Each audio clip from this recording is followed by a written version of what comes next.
I'm getting tired of all the attack ads, the bickering, the backbiting. Oh, sorry. Well, it's 2012, and you know what that means. Oh, so you don't like the ads, huh? Well, I got ads for you. You want a piece of me? Sentient computers. Don't try to run away. I've got a long electric cord. I've got Wi-Fi. The Earth, tamed, cultivated, and ruled by a civilization of people existing upon its surface, harbors another civilization deep in its very core.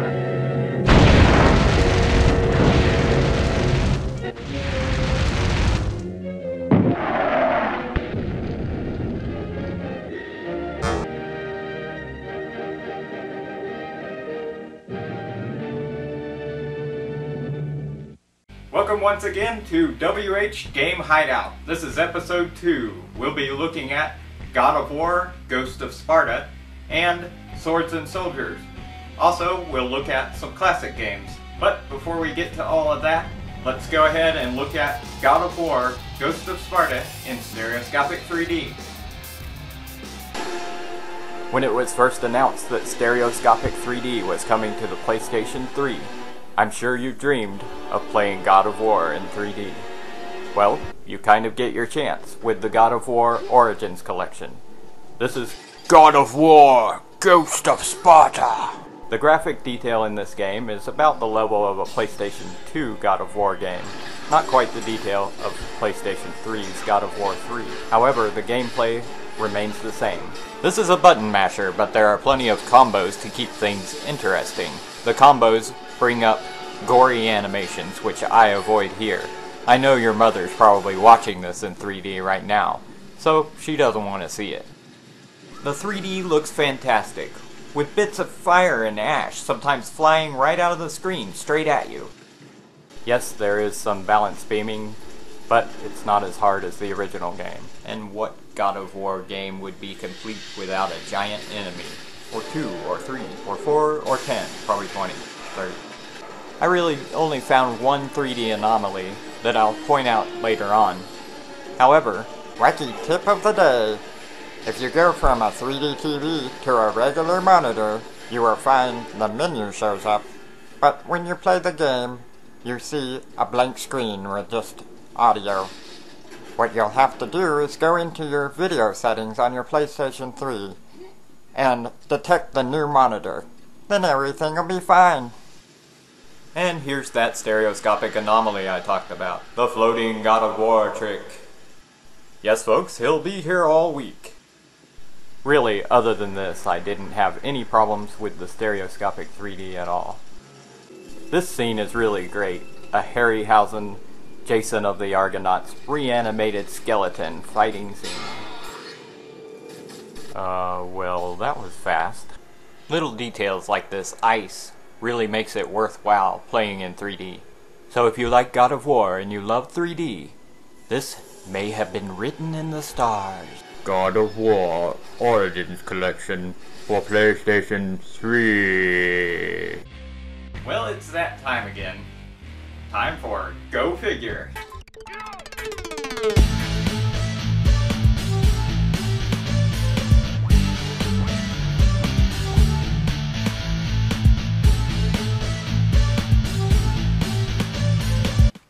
This time we'll be looking at Mini-Mates, Ratchet and Clank.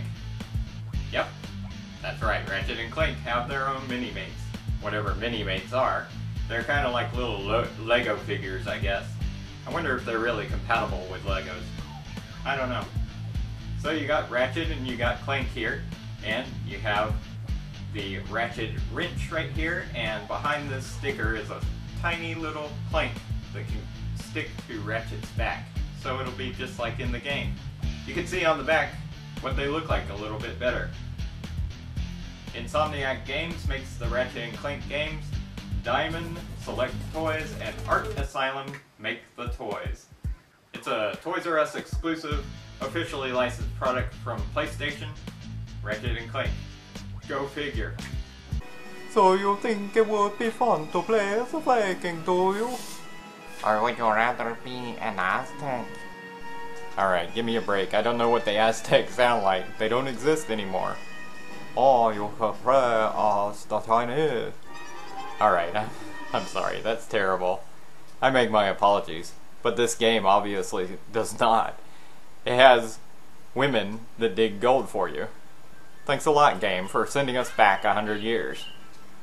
Alright, so they're Vikings, so they can do what they want.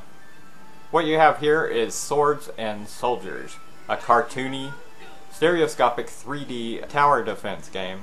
On one side of the screen, up at the top, you see the R1, and you choose different kinds of magic. You've got lightning bolts that you can build a healing beam. As you can see over to the left, the little blue bubbles and the blue letters are mana. So whenever you use magic, the mana goes down. On L1 you have your gold miners, you've got your regular Vikings, you've got the axe throwing Vikings.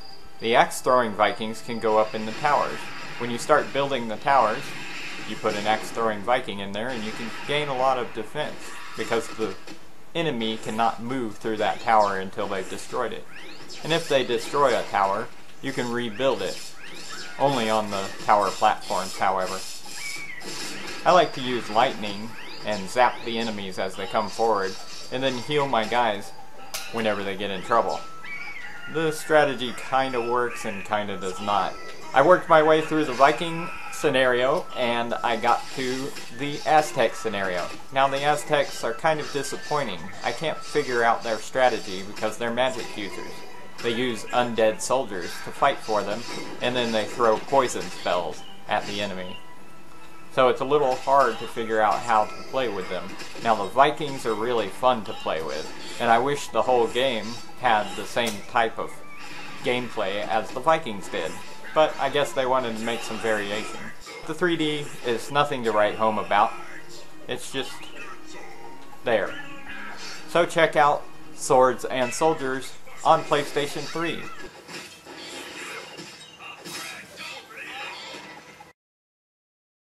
I pretty much always have liked arcade games, even since I was very small and couldn't even reach the controls very well. I've been playing them, and here is one of my very favorite ones, Shinobi from Sega. Shinobi! As soon as you hear the music, you know you're ready to boogie. Boogie down with that ninja funk. Yeah. A lone ninja goes out with unlimited shurikens to beat an underworld overlord and basically mysterious gang who kidnaps Help us, little children! After a while, you collect enough children and you get upgraded to a gun for some reason. There are all kinds of characters in this game. Scimitar-wielding guys, ninjas, army guys with guns, many more. What's a poor ninja to do when he gets in trouble? Why, use his ninja magic, of course. Everybody gets blown off the screen, including some of the bosses if you can get them worn down far enough. The bosses are incredible for 1987. It's got gigantic sprites for these bosses, which is pretty amazing. It's easy to get into this game. The arcade cabinet has 3 buttons: jump, fire, and ninja magic. If you don't use the ninja magic in the stage, you get a bonus. I guess you could say this game comes down to enemy pattern memorization. But some of the bosses are actually quite puzzling, and there is some strategy involved. This boss took me the longest time to figure out how to deal with it, but I finally got it. I don't know what it is about Shinobi, but I like to play it. It just seems relaxing. Sometimes you have to be pixel perfect with this game, so it seems like it cheats a little, but it's not so bad overall. I love the music in this game. I love the graphics, and I love the gameplay. And who could forget the ninja shooting gallery? 3. Finish. Okay, I did once. It was only once. Shinobi, 1987, Sega. I'd say it's just about perfect.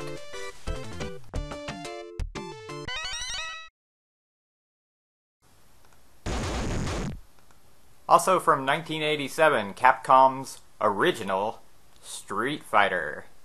Yep, it's Street Fighter, the original. You know, when Street Fighter 2 came out, I was saying to myself, I have seen this game before. Oh yeah, it's Street Fighter. Yeah, it kicked my tail in. Now I can play pretty competently on it. It's basically the same as Street Fighter 2, except that the gameplay is super rapid, and the joysticks on the original machine actually are a little stiff. If you're familiar with Street Fighter 2, you have most of your special moves here, but good luck executing them. The controls are really stiff. Sound-wise, this game is pretty good. However, all the voices sound like everybody's underwater. Brooklyn, but don't forget there are many doors open all over the world. What the heck did that guy just say? And then there's the bonus rounds that I could never figure out. I guess you gotta wait till the little timing bar goes somewhere? I don't know. This one I can figure out. It's just breaking boards, right? That's easy. Unless you try to kick people in the knees. It's not gonna work. You travel all over the world and fight different champions from different places. Japan. I just said that. Okay. The graphics on this game are not quite as detailed as Street Fighter 2, as you can see. There's no parallax scrolling on the ground. There is some parallax scrolling from the sky. The characters you fight are pretty cool. There's a ninja that throws shurikens at you. There's also an old guy that does the drunken master style. Unfortunately, in this first adventure, you could only play as Ryu or Ken, depending on whether you were player 1 or player 2. And my least favorite character is Birdie.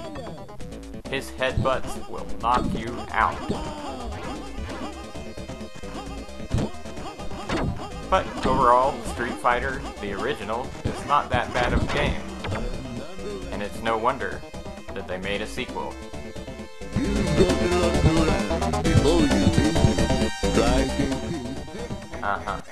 If I could understand what they were saying, maybe I would continue. Delete. I hope you enjoyed today's episode of WH Game Hideout.